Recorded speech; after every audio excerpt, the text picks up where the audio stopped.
Thank you so much. I'm Noelle Mora from Noelle Mora International.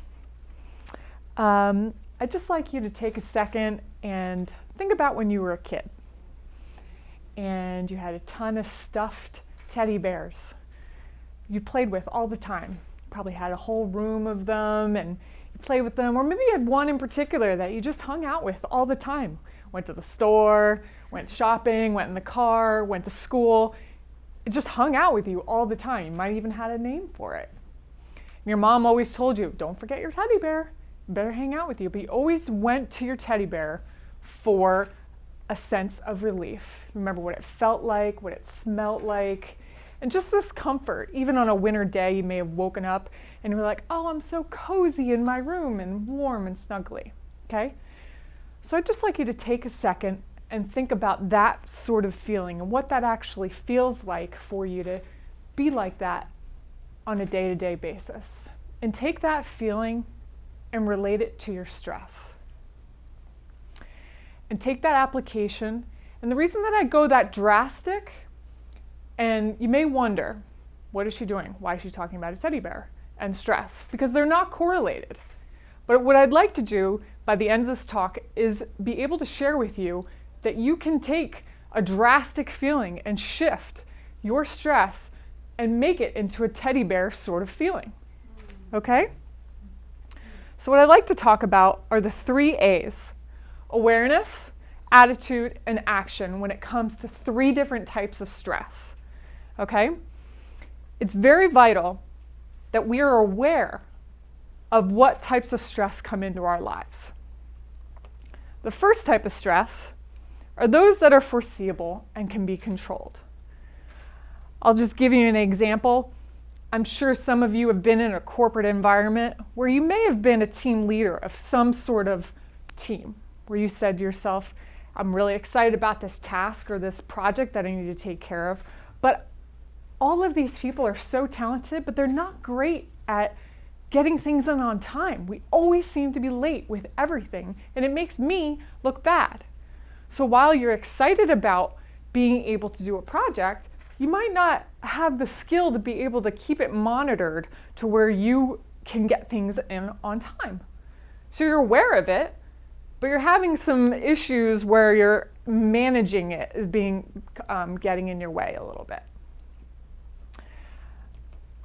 It's really vital that when you have a great attitude, which is my second point, when you are dealing with a second type of stress, which are stressors that are foreseeable but cannot be controlled. These require a different type of coping strategy that you cannot avoid or control. I had a client once that was in a relationship that she'd been in for 8 years, and she knew that she could not be in this relationship anymore. But she had no idea how to get out of the relationship. So she knew that this relationship was not helping her and was not helping her move forward, but she wanted to be able to get out of the relationship so that she could feel good about herself and that she didn't have to essentially be stressed. So, lastly, I'd like to just talk about the action that needs to be taken in the last type of stress. These types of stresses are neither foreseeable or controllable. I'll give you a personal example. I went on a cruise once. Was flying out of JFK in New York City, okay? Rainstorms, canceled flight. Stayed in the airport all night, hoping that the flight would come out, okay? Flew into Orlando, finally, the next day. Driving to the cruise ship decides to leave. Okay? What in the world am I going to do? Stay in Orlando. Fly from Orlando to Puerto Rico. The next day, go to Puerto Rico, over to St. Thomas with a little flight across the ocean. And I said to myself, could this be any more not controllable? I can't control this.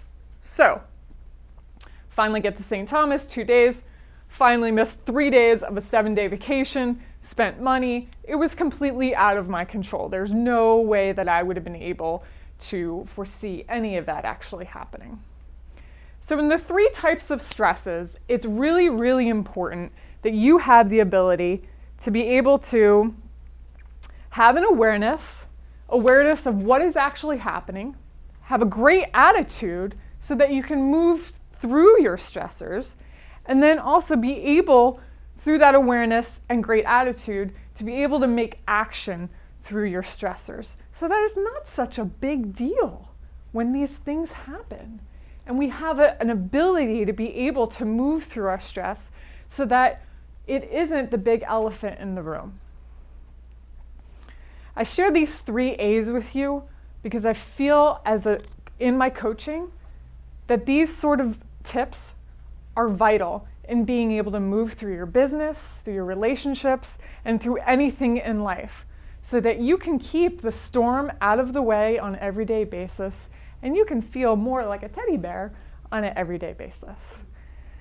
So I thank you for listening, and thank you very much.